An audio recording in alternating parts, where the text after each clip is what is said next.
Welcome back, Tributes, to episode 88 of Into the Arena. I'm Holly, I'm Emily. and we have Sunrise.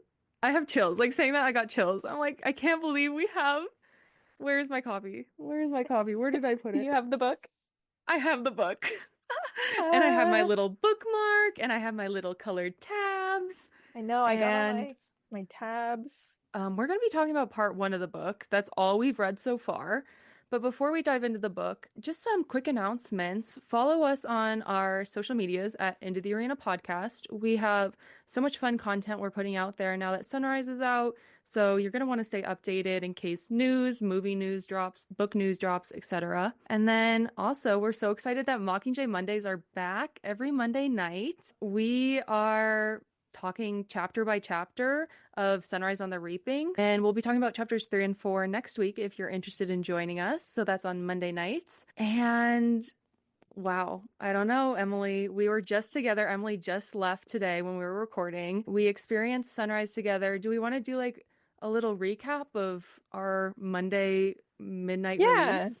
How was the midnight premiere? That was our first one, which we had talked a little bit about on our predictions episode. There were a lot of people there and the energy was fun. I thought the trivia was really fun that we hosted. There's a costume contest and just getting the book at 10:01. That was super exciting. They walked up to us with this like lovely box and just opened it. And we were just like freaking out. Just to have it in our hands was so surreal. But if you watch any of our content, there were 3 Katnisses and 1 Haymitch. Gabby was our Haymitch, and she rocked the night. So shout out to Gabby. Thank you so much for helping us out. If you want to give her a follow, we'll tag her below. But it was such a blast and like nothing I've ever experienced before. So cool to be around other fans, and like especially seeing younger fans was really kind of like a throwback for me and made me so happy to see younger audiences there really engaging with the Yeah. text. So I loved it. It was so fun. I'm so grateful you came out. And yeah, and it was just a great time. We got home and we received a package from Scholastic. This episode is just full of fun stuff. We received a beautiful package from Scholastic. Ah!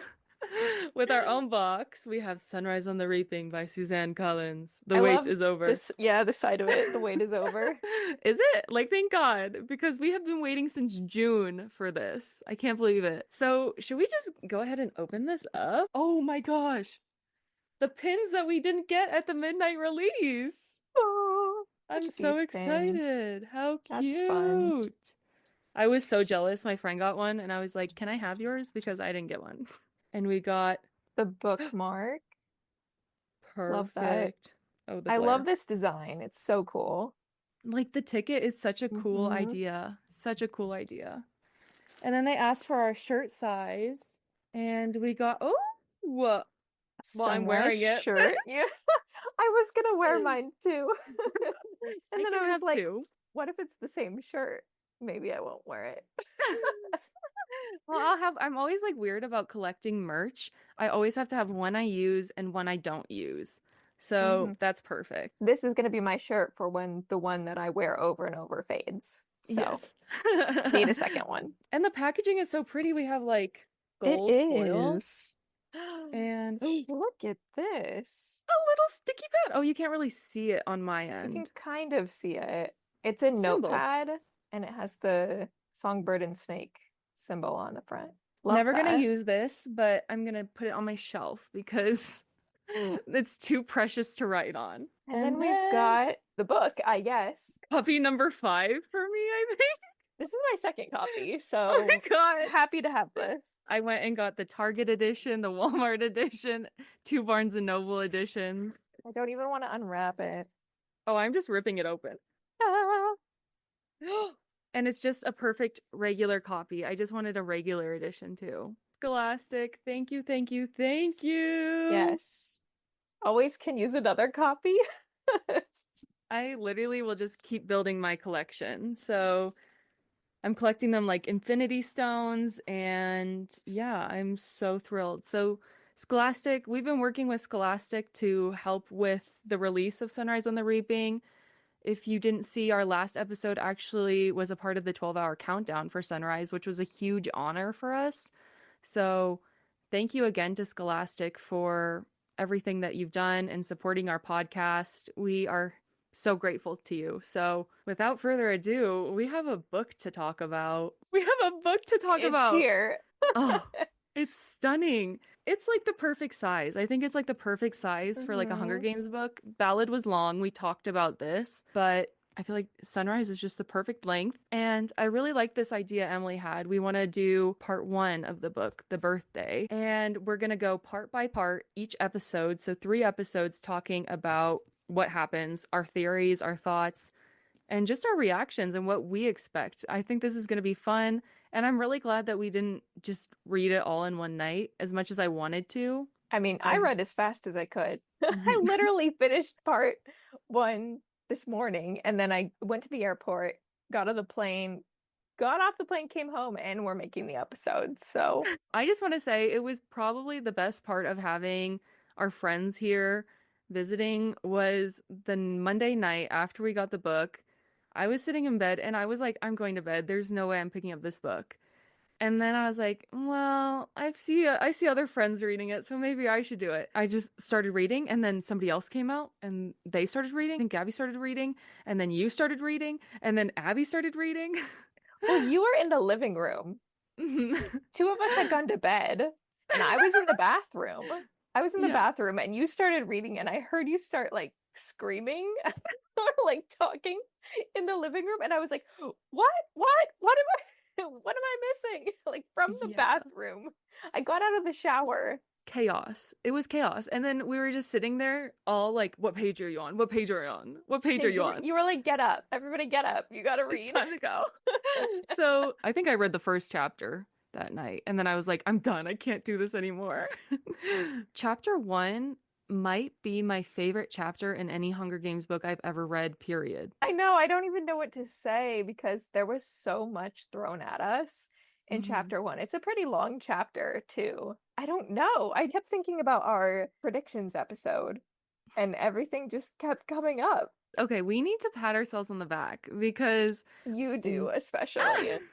You do, because on that episode, you specifically said, which I don't even know if we talked about much before, but you said you thought Haymitch and Mr. Everdeen might be friends or like have a connection, and like that's exactly what it was. I had no idea. Like, you know, I just throw these theories out there and something sticks, and I think this one just stuck. I don't know how you predicted that. Like, that was just so perfect. I screamed when I saw that.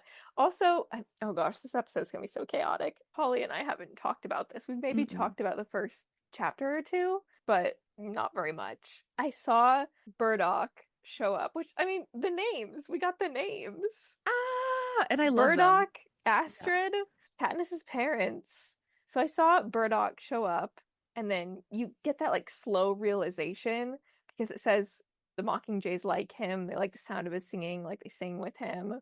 It's like, wait, is it? Oh, it is. Yeah. And then they also, like, right before we knew it was an Everdeen, they were like, mentioned a bow, him having a bow. And I was like, wait a second, hold the phone. Pieces were coming together. Ugh, I loved it. And all these crazy connections. We have a Baird.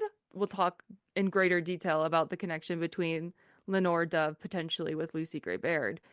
But Otho Malark we got to see too. And the biggest one, Emily, you got your Plutarch moment. When I saw Plutarch in the text, it is just circled. Like, I screamed. I had a lot of hope that he would be in this book, but I definitely did not expect him to show up there. So it was like an extra surprise. We were in District 12 and Plutarch, suddenly he was not really in the role that I expected, but just the fact that he was in District 12 was just wild. And his role is just so dark and disgusting. The fact that, like, we'll go through it, but what happens at the Reaping and the way in which they try and recreate and re-edit all these scenes and these moments is disturbing. And his character is just so gung-ho about getting content. It scares me. He scares me. Yeah, getting the exact right shot. But Mm-hmm. in a way, he's helping out the tributes a little bit in his own Mm-hmm. way. So that morally gray character is really showing. Yeah. Can we talk about the mentors for District 12? Oh Um, my gosh. was Which, not expecting that.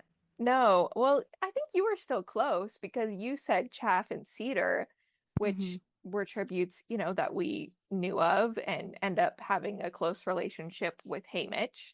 But it just ended up being other victors. There's, a handful that we know of, and it ended up being Wirus. Iris. And then Megs was introduced. Yeah. She won the previous year, which was Mm-hmm. really interesting. So she won the 49th games. Yeah. We had no context of these victors at all. So, and learning about her games, I'm sorry, what? Hmm. Yeah, The, the mirrors basically everywhere, yeah. and And, she hid the whole time and outsmarted the game makers in her own way. That's just mm-hmm. so cool learning the lore. Like it's awful, but it's just so fascinating learning more about these characters that we only knew little bits about. Yeah. And seeing Wirus in a different light, I think, because Katniss views Wirus and Beetee in such a different way than Haymitch does, and seeing this part of their life, being a victor and then immediately being a mentor the year after, like that's Hmm. her first time being a mentor. For a different district Yeah. too. And she's young because she Hmm. just won. So at most, at her oldest, she would be 19. So she's Yeah. still a teenager. It was crazy. And then when they said Mags, I literally cried. I cried because that's my sweetheart. Like that is Queen. Hearing her talk though was a bit of a jump scare because she True. she doesn't in Catching Fire. A lot of people theorize that she didn't speak English. English, yeah, that she Yeah. was like speaking Spanish because District 4 is maybe like toward Mexico. But yeah, that theory's kind of debunked now. Hmm. I didn't even think about that actually. Yeah, I was just like, I love this. I love Megs. And yeah, it was crazy. I don't know. I wasn't expecting those two victors. But then we also get some lore on BT, which is actually the most tragic thing in the whole world. Oh Thanks, my Suzanne. gosh. BT's son. Amber is He's like 12. adorable. He's 12 years old. It's so heartbreaking. And this is just another example of how the reapings are rigged. Because Haymitch goes, they must be the most unlucky family, but that's clearly not the case. We know Katniss talks about there being like a drive for having family in the Hmm. reapings and in the games. Yeah, it's interesting that he doesn't immediately think that it's rigged. He's Hmm. like not even thinking that way. Yeah, whereas Katniss does immediately. Yeah. And there's so many things pointing to it being rigged because Lenore was also scared that she was going to be reaped for her actions. Um, and Haymitch didn't quite understand that. It's just very interesting. We're 24 years before seeing Katniss, and the games are a lot less developed than I would have assumed them to be. Something I love about Meg specifically, though, going back to Meg's, is the way in which she mentors. And the first thing that she does is asks the tributes what they want, which Hmm. is like made me tear up reading that because Haymitch doesn't want his family or Lenore Dove to see him die a painful death, specifically like at the hands of Mutts. And then he wants to consider ending the games. He wants the capital to see what they're doing and he wants to change the game. So we're seeing that spark in him and maybe that seed of rebellion in Haymitch. And it was sad to see Maisley's response about not wanting to beg for her own life. Like, these things are just so tragic. This book is stabbing me in the heart. It's painful. This book is hurting me. It's like physically It's hurting. it's hurting me more than any of the other books, Mm-hmm. I Like, think. worse than I mean, Mockingjay. yeah, Mockingjay has its moments too, but Katniss is just like so numb. All of the moments when Haymitch is thinking about Lenore Dove are Mm-hmm. absolutely killing me. Like Yeah. their romance, I know we talked about this in the predictions episode about how tragic this romance of theirs is going to be, but I don't know, just reading it, it hurts. It hurts so much. We'll get into theories, but I definitely think there's more to her death than Haymitch's actions. So I Mm.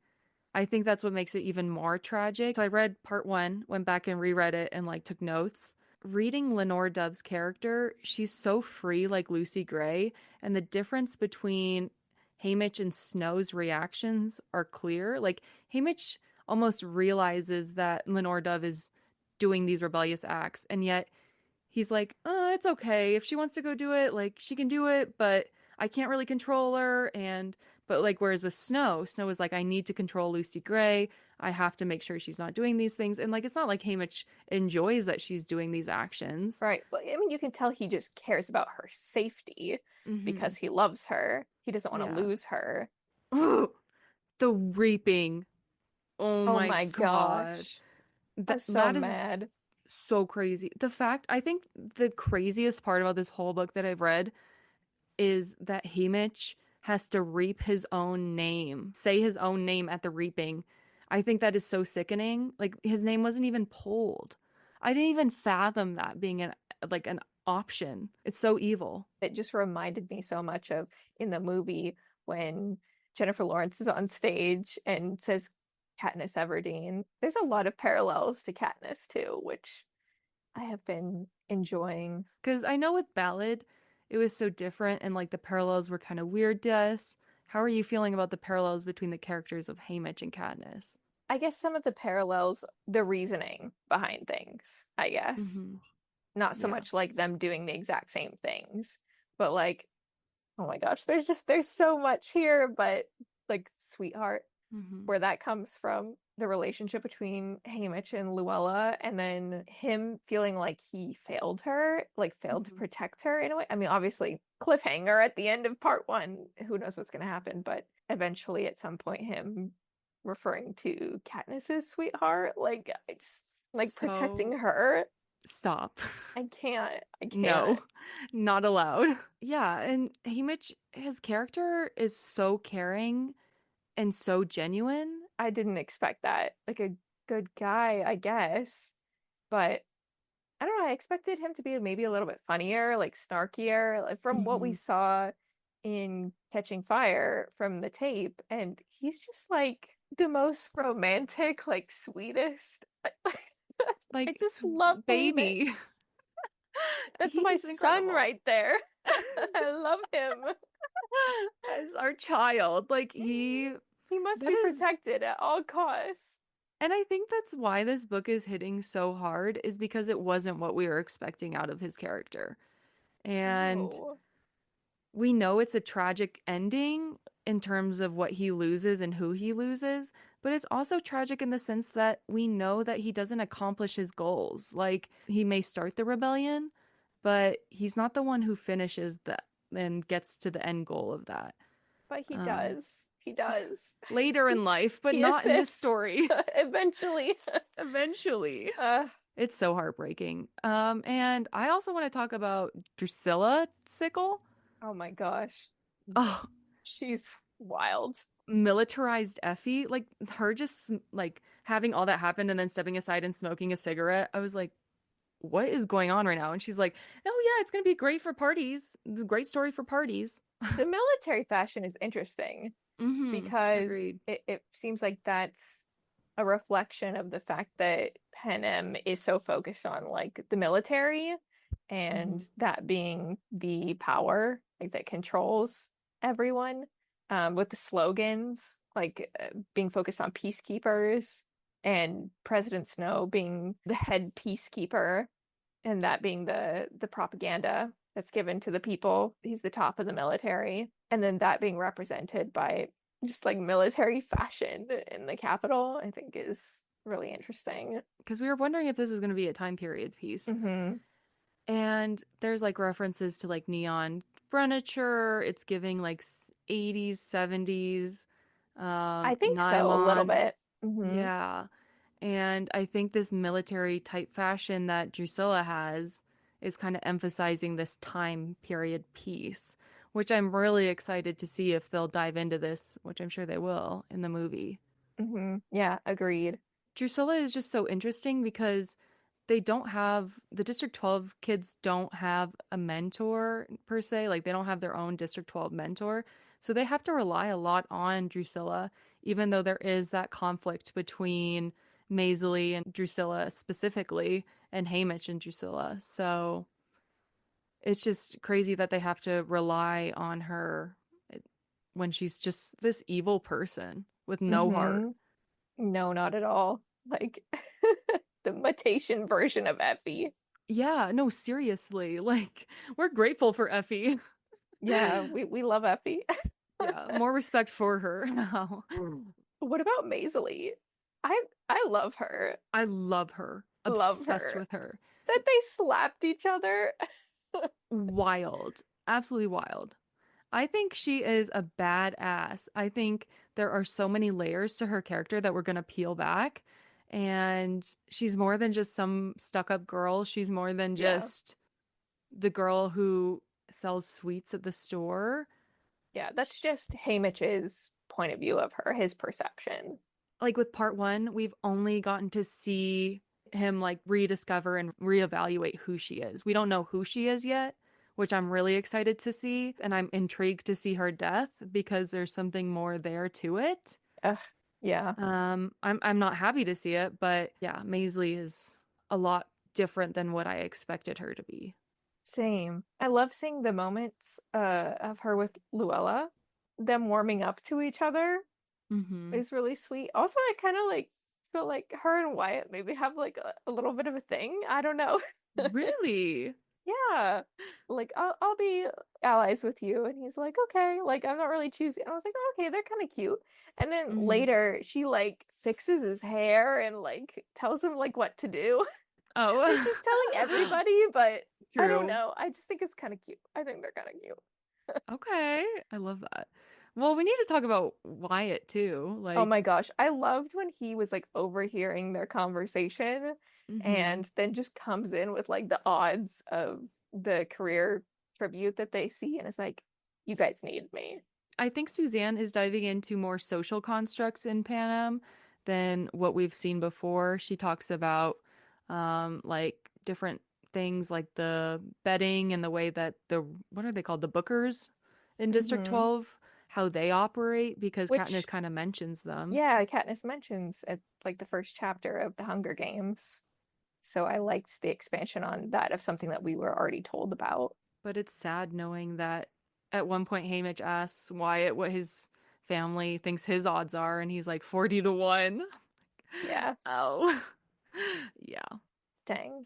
So I'm intrigued to see what happens to his character. I think it's so interesting that Ampert is trying to get them into a non-careers alliance, like with Yes. everyone, which I'm sure has been tried before. I'm sure this isn't like the first time, but it seems like they're having maybe some success with it. Mm-hmm. What is it, District 7, 8, and they're trying to get 11? Hmm. I think they're trying to get everybody, but not Yeah. everybody's necessarily on board. They're the, what are they calling themselves? They came up with a name. Oh, The yeah. newcomers. The They're the newcomers. newcomers versus the careers. It's giving Survivor. It is a Like little bit. the Yeah. underdogs coming together to take on the big guys. I think Ampert is really interesting because he's so young and he's trying really, really, really hard. Like he's the one operating this newcomers group. I mean, he knows that his father has been in the games and has won the games and probably looks up to him a lot and wants to do the same, you know? It's just, Yeah. it's awful. But there's no way they're letting him win, you know? No, I don't think he realizes that. he's only 12. He's only 12. No. Suzanne literally is just. It is a slap in the face from Drusilla. Like, I'm not even kidding. I don't want to see him go. I Mm-mm. no, like I'm too attached to all of these characters. It's so different to other games. Like when you're reading the Hunger Games, you don't really know the tributes. We don't necessarily know them, but we have like connections to them. Like we've known of them for a long Mm-hmm. time. Like Maisley, like Ampert with a connection to Beatty. It hurts. It hurts. It really hurts. I know. And then we didn't even mention, like, branching off of this, the references to Tam Amber and Clerk Carmine. We're getting Covey references because Lenore Dove is Covey. We're seeing characters from the past, we're seeing characters from Ballad, but we're also seeing characters that we love from the original trilogy. So this is the perfect bridge between those two stories, I guess. Yeah, there's so many things that are coming up, like the Chance family, Mm-hmm. Yeah. Arlo Chance in Ballad, the Abernathy's Yeah. and their Being past, troublemakers. Yeah. which they must have been influential in the Dark Days. We have the whole Mockingjay pin lore. It is Covey. It's from the Covey. Hmm. It's crazy. I, I can't believe we have this lore now. And the thing is, Suzanne wrote Ballad so that we could comprehend and like enjoy this book. It's crazy. So the story is that Marilee and Maisley, for their 13th birthday or something, they get, I love their names, by the way. How they they're start so together. cute. It's so cute, yeah. Yes. They receive necklaces or pieces of jewelry from Tam Amber because he's a blacksmith. And Maisley gets a mockingjay and Marilee gets a hummingbird.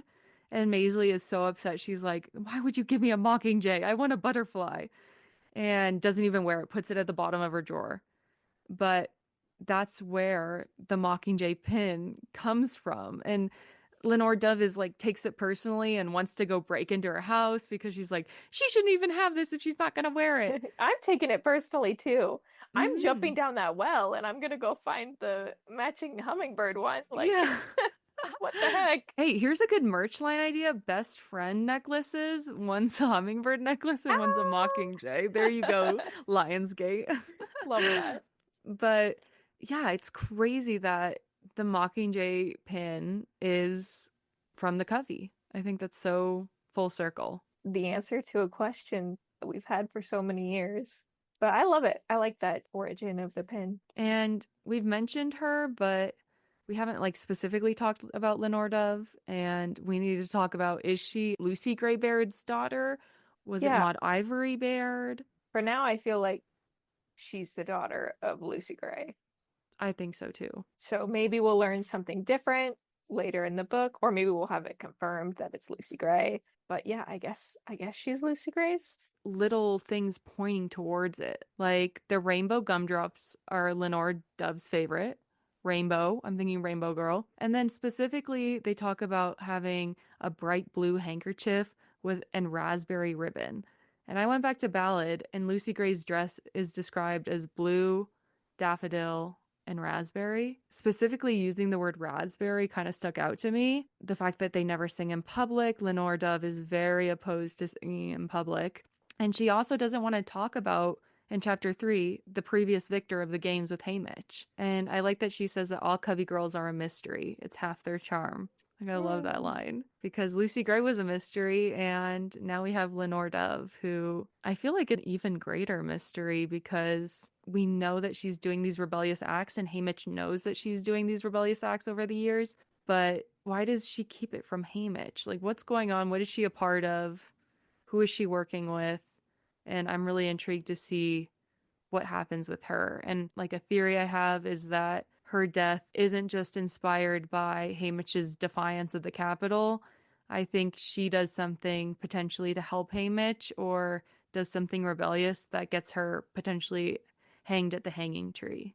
I think so too. Because Haymitch is so worried that she's going to do something. I think there's just a lot of foreshadowing that Mm-hmm. she's going to take action, like another action of some kind. She's been arrested twice. I think the next time she's not going to be able to get away with whatever it is. And I think it's interesting that we're focusing on the District 1 male tribute. Like, we see so much of him, but we're not seeing so much of, is it Silka? Is that her name, the District 1 female tribute?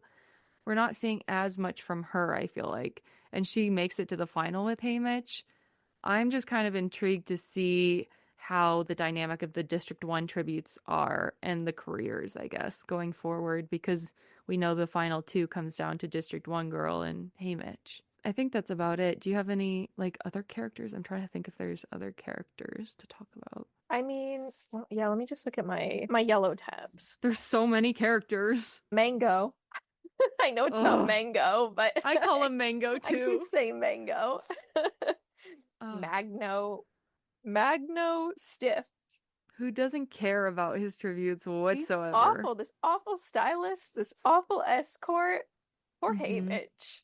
It's crazy. I don't know. This man is like wearing a reptile for a belt. He's Like wearing what? snakes, real snakes as earrings. And Ugh. like snake boots or something that like go all the way up his legs. Like, I don't know.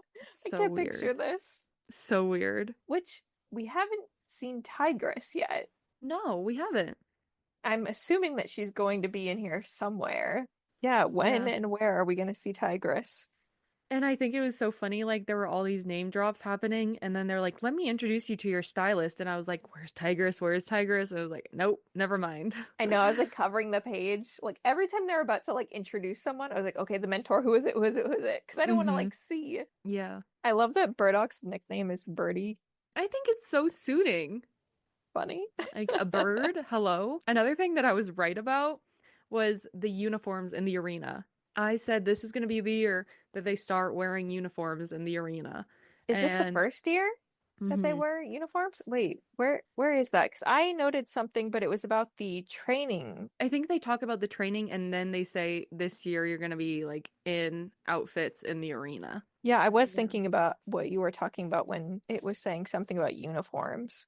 I think it's so interesting that they're wearing uniforms, like the training uniforms, though, because when Katniss is in the games, they don't wear uniforms for training. So I wonder if this is more like something that they changed, or this was like a quarter quell change. I don't know, because they do wear matching uniforms during 75th games. And then something else I think another theory I have is that Briar is a Hawthorne. He's good with knives, Gale. And I don't know, they haven't said his last name, and it's kind of like he's hanging out with Mr. Everdeen. I don't know. I kind of have a feeling that he's going to be a Hawthorne. That's a good prediction. And then one thing that you were right about was the library that Plutarch has. Hello. Yeah, they have all the books. That was I thought crazy. it was so funny. I mean, we can get into this, but the conversation with Snow, like, can we talk about Haymitch and Snow? Like the milk. He's like, go get me That's milk. oh, and then Haymitch drinking it. That's his act of defiance. And then Yes. Plutarch is just so exasperated. He's not even mad. He's just like, okay, like, go get He's more just milk. playing he's playing middleman, honestly. Poor guy. Ugh. The conversation, so the last chapter of part one is this conversation between Snow and Haymitch, and Plutarch is there. But I wasn't expecting Snow to be at the point where he was at in terms of health. Like, I know that he's 58 years old, but Was it because of the poison though, or was it because of whatever he just did with the parade master where they both got food poisoning? he had to poison both of them. Right. But like, is he always that sickly? Or is it just like an Yeah, effect of like the poison that he just did? probably that, but it's just weird. Go get me milk. Milk will help the poison. What? He's weird. He's so He's weird. He's so bitter Mhm. still. I don't know. I didn't expect that seeing Haymitch and like seeing his necklace, deducing that it's a cubby girl that he's with and just being so bitter about it still. He could never have Lucy Gray. I'm like, sorry. Telling him So that like the stupid. games was like the best thing that happened to him because now he won't be in this relationship with her anymore. Come Come on. on. Yeah. No, Snow, I think I was just I wasn't expecting the conversation between Snow and Haymitch to go the way it did. Like it just wasn't what I it's just so different from Katniss and Hmm. Snow's I interaction. just wasn't expecting a conversation between them at all, to be honest. If I had to pick one thing so far that felt the most out of place or like a little bit maybe fan fiction-y, I don't know, it would be this conversation with Snow and Haymitch. I'm not Really? sure that but it's also the most recent thing that I read. Like I just read Hmm. it. So Yeah. maybe I have to like read it again. Yeah, I don't know. That one was maybe a little bit like too much for me, but Hmm.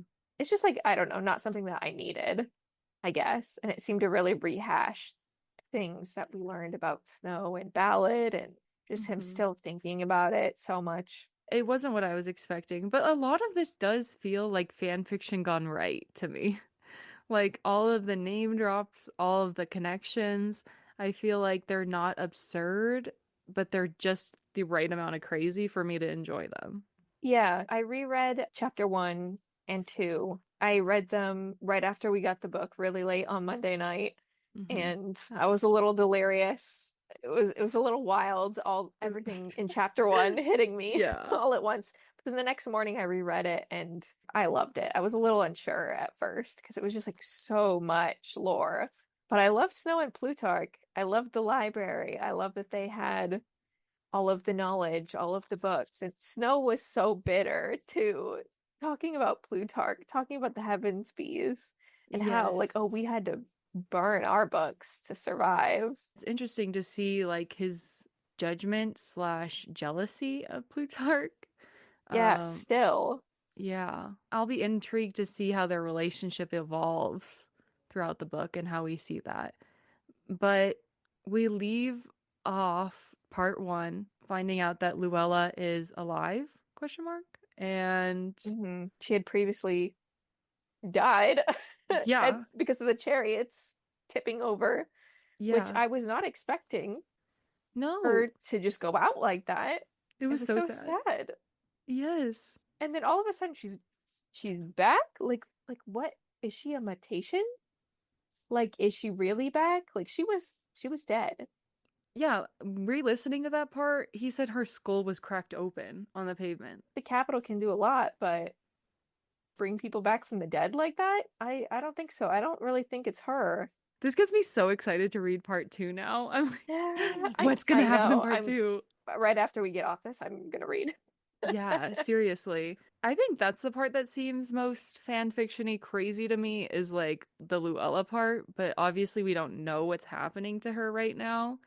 But But does it seem fan fiction? Because in the Hunger Games, we had the mutations with the tribute's eyes. bringing her back from the dead, kind like if Suzanne's gonna swing it where she's alive and okay, Like, oh, she's actually alive. Like, it's yeah, actually her.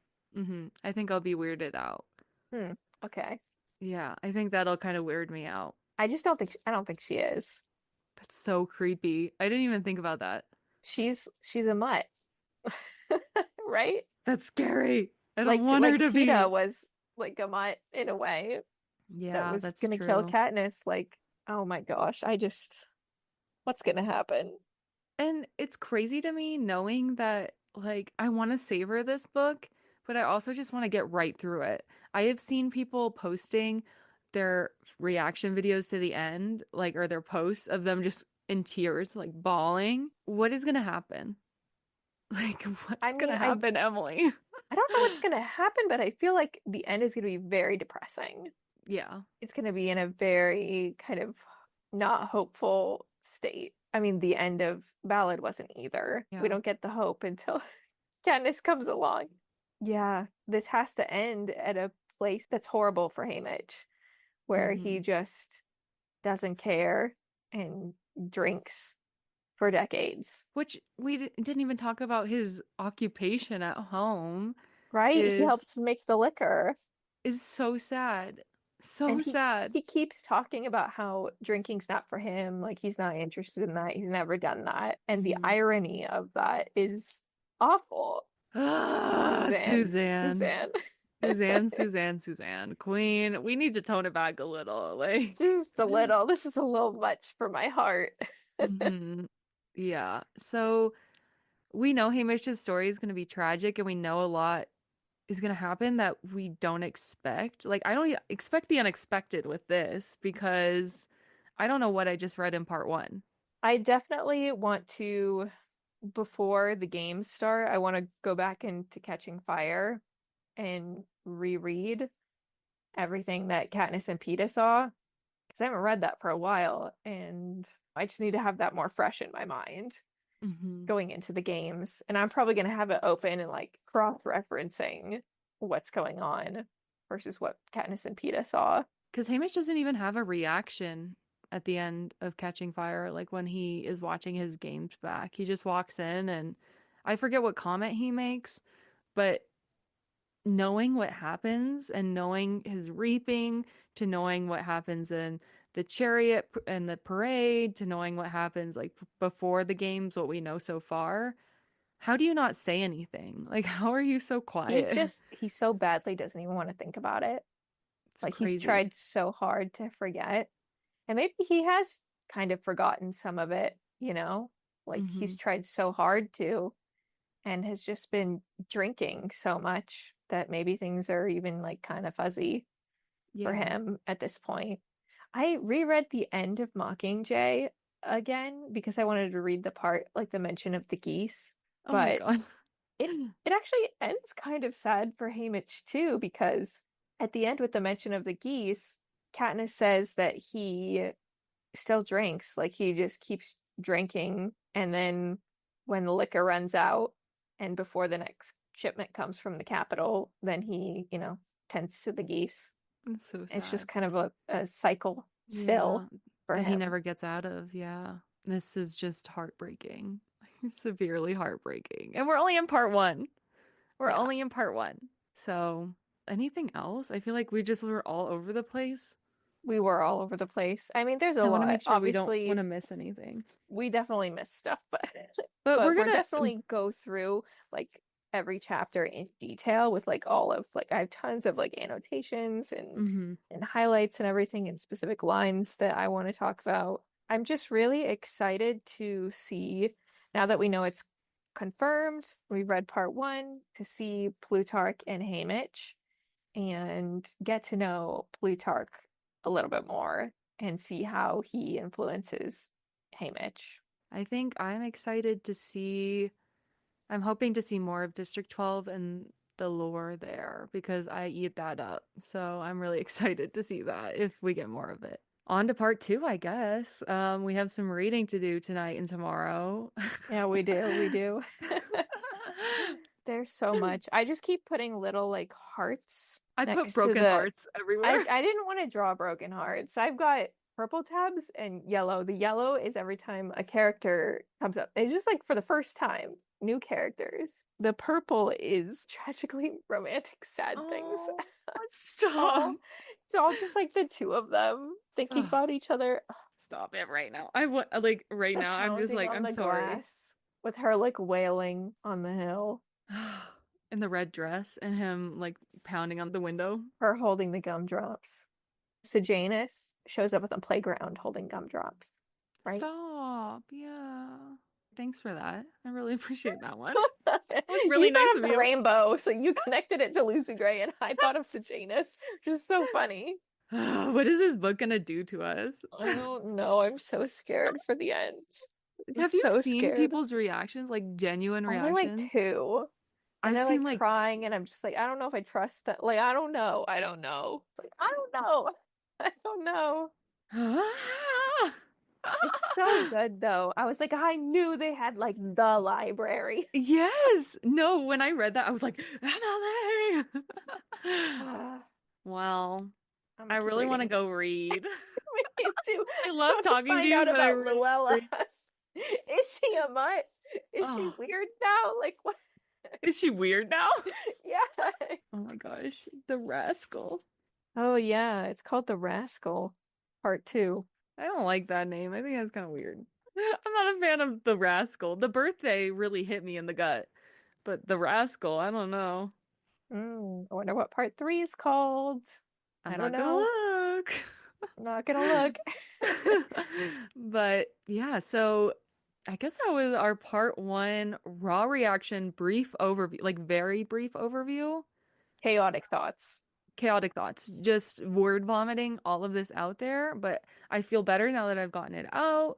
Um, we are so excited because our next two episodes are obviously going to be part two of Sunrise and part three of Sunrise. So we're going to be releasing these next episodes week after week. And then if you're interested in joining us for Mockingjay Mondays, that's where we deep dive chapter by chapter, more in depth. Join us there on Instagram and let's just go get our hearts broken. Let's just go Yes. cry, Emily. I'll be Gotta keep texting reading. you. Okay, until next time, everyone. We'll see ya. Bye.